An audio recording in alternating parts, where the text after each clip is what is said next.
Welcome to the Mind Matters podcast. Today we continue to address the processes of developing psychosocial and emotional skills in an educational context. The guest on episode 12, special education teacher Clorinda Garcia, shares her experience and perspectives on the work she does, supporting school-age children, specifically in identifying needs, adapting teaching strategies, and promoting essential skills for their academic, social, and emotional progress.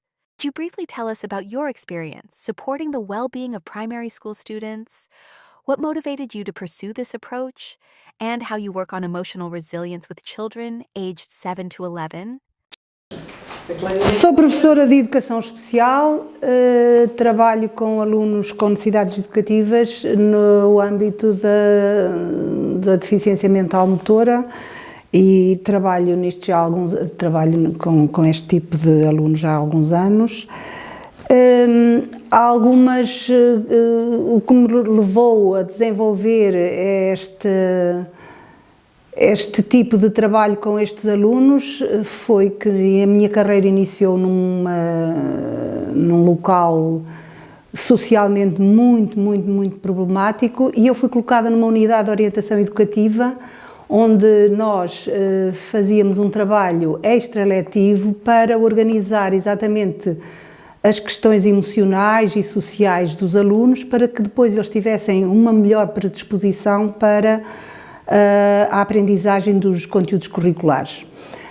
Esse trabalho deu-me sempre uma visão muito diferente da aprendizagem, ou seja, não se consegue ensinar nada a quem não quer aprender ou quem não está predisposto para aprender. E foi a partir daí que sempre que eu me deparo com um aluno, a primeira coisa que eu tenho sempre que fazer é perceber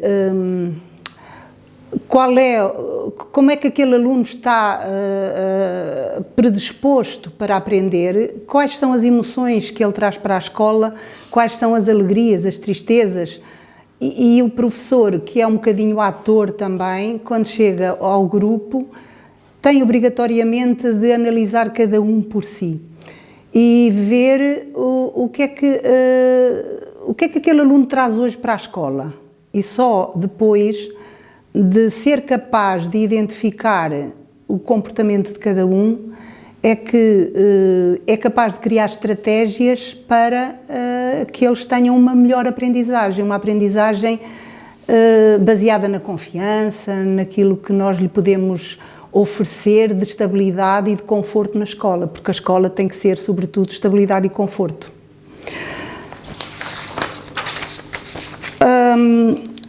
Para as atividades que eu costumo trabalhar com os alunos para regular as emoções, quando tenho um grupo, normalmente eu faço sempre um trabalho, à sexta-feira, no último tempo, eu faço sempre um trabalho que resulta muito exatamente para cada um se revelar. Então, desarrumamos a sala toda, cada um traz de casa aquilo que quiser, seja um jogo, seja outra coisa, ou não traz nada, e cada um se organiza como quer na sala de aula. As cadeiras estão arrumadas a um canto, as mesas estão arrumadas a um canto e cada um se senta no chão, cada um se senta... uns dançam, uns organizam grupos de dança, outros organizam grupos de jogo. Há sempre aquele aluno que é a nossa preocupação, que é aquele aluno que não se junta com ninguém. E é aí que eu acho que o professor tem um papel muito importante, ou seja, nós podemos sempre sentar-nos com aquele aluno, ajudá-lo a organizar uma brincadeira ou uma tarefa e depois os outros, ao verem que o professor está com aquele aluno, quase sempre se vão juntando, vão fazendo ali aquela brincadeira e aquele aluno vai ganhando a confiança do grupo a partir daí. É claro que este trabalho é sempre negociável, não é chantagem, é negociável com os alunos, ou seja, a semana corre bem, nós fazemos esta atividade. Se a semana não correr assim tão bem, nós vamos ter que ver porque é que não correu tão bem e então essa atividade se calhar fica comprometida. Isto faz com que nós ganhemos os miúdos de uma maneira muito verdadeira, que eles ficam muito interessados naquilo e então eles fazem tudo para que se faça, para que aquela atividade aconteça. Outra atividade que eu costumo fazer muito frequentemente é, no início do dia... Activities or approaches do you consider most effective in helping students regulate their emotions, feel emotionally safe, develop flexibility and resilience? And how do you see the role of technology in their emotional lives more as a support or as a risk? E isso também assume com os alunos um compromisso de trabalho. E normalmente eles precisam de se empenhar e porque ninguém quer, no fundo, os alunos, quando a gente diz eu não quero fazer nada, eu acho que ninguém quer não fazer nada. Às vezes as questões emocionais, sociais, a carga que eles trazem é tão grande que eles próprios desistem. E se nós desistirmos também, então não se anda para a frente. E é essa parte que eu acho que o professor tem sempre a obrigação de trabalhar, porque quando se chega à sala, é sempre bom nós olharmos para a cara de cada um, porque se o professor tem a obrigação de ir, despido daquilo que são os seus problemas, os alunos não têm essa capacidade, então o adulto tem que ser o regulador dessa gestão de sala de aula em termos de emoções. E quando nós olhamos para um miúdo e temos a capacidade de dizer assim, ele não está bem, ele hoje não está bem, então deixa perceber porque é que ele não está bem. E às vezes, nem sempre dentro da sala de aula é possível fazer este tipo de aflição, é preciso trabalhar cá fora, vir cá fora, ou no intervalo, ou quando o aluno chega à sala e nos quer contar uma coisa muito grave que aconteceu na família, é preciso também o professor ter o bom senso e dizer, olha, não te importas de me contar só no intervalo, porque os outros não precisam de saber aquela fragilidade a que ele foi exposto em termos familiares. Portanto, acho que a flexibilidade e a confiança passa muito por aí. Penso eu, ou pelo menos na minha experiência profissional, passou sempre muito por aí. E acho que a escola é este conforto, é a casa, é estarmos todos juntos para construir a mesma coisa. Claro, cabe ao adulto gerir as emoções que os alunos não são capazes de gerir, porque quando o professor também não é capaz e reage de uma maneira abrupta, comportamento gera comportamento. Os miúdos têm tendência a ter reações mais agressivas. Social emotional strategies and initiatives in the classroom promote emotional comfort, empathy, cooperation, and conflict resolution among students, while also supporting teachers in creating a positive and socially supportive learning environment. Então, para resolver os conflitos na sala de aula, uma das estratégias que acho que devemos sempre utilizar é o diálogo, sermos sempre muito interventivos relativamente à análise que se faz das atitudes, o que correu bem, o que correu menos bem, e isto ajuda os alunos sempre a questionarem-se relativamente às suas atitudes. E nisso a gestão de conflitos passa muito por aí, para construir um ambiente de sala de aula calmo, sereno e estruturado, onde realmente cada um faça a sua parte para que haja harmonia, e sem a qual não é possível a sala de aula funcionar. O crescimento emocional das crianças é tudo isto, porque se não houver estabilidade, se não houver empatia, se não houver colaboração e se os alunos não forem capazes de analisar os seus comportamentos de forma clara e verdadeira, nunca poderá haver crescimento social. Portanto, vão ser sempre, os conflitos vão sempre manter-se e eles nunca vão ser capazes de os resolver entre si. A autorreflexão passa também um bocadinho por aí, por se criarem espaços dentro da sala de aula em que os alunos sejam capazes de expor as suas questões e o adulto ser capaz de dar esse espaço para que eles consigam refletir, ver o que está certo, o que está errado, e serem eles próprios a construir as regras de sala de aula, porque muitas vezes a regra é imposta porque tem que ficar escrita em qualquer lado, e chega-se à sala de aula e diz: a regra a partir de hoje, a regra da sala de aula é assim, e isso é uma informação, é uma coisa que vem de fora para dentro, enquanto se os alunos forem convidados a refletir sobre o que é que dentro da sala de aula é importante acontecer e o que é importante não acontecer, essa autorreflexão faz com que nós sejamos capazes, todos juntos, de construir aquelas regras. E é muito mais difícil um aluno não as cumprir porque foi ele próprio convidado a fazê-las.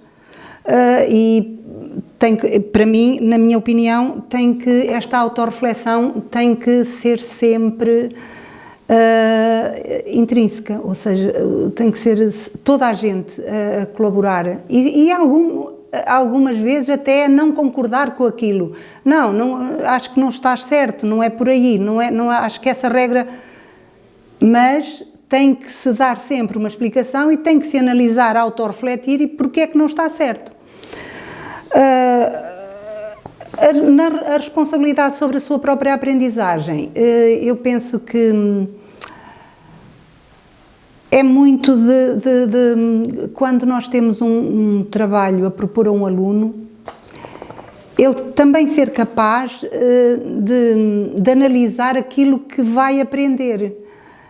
Acho que o trabalho de equipa é muito importante nesta questão, porque leva os alunos a construir o seu próprio saber, porque eles são levados a pesquisar, a organizar o seu trabalho, a perceber o que é válido e o que é que não é válido para aquele trabalho. De qualquer maneira, acho que cabe ao professor, no trabalho de equipa, pensar sempre que têm que estar todos incluídos naquele trabalho. E às vezes falta-nos um bocadinho, acho que nos falta um bocadinho isso. Ou seja, lança-se o trabalho de equipa, mas há sempre aquele aluno que não tem jeito para isto ou para aquilo, ou seja, mas tem jeito para outra coisa, mas cabe-nos a nós, outra vez, a autorreflexão. Self-reflection, responsibility for learning and behavior, and the integration of problem-solving and digital tools in primary education. How do parents and the wider community contribute to children's well-being and their capacity to learn? Ver o que é que aquele aluno, o que é que aquele que se inclui menos é capaz de fazer bem.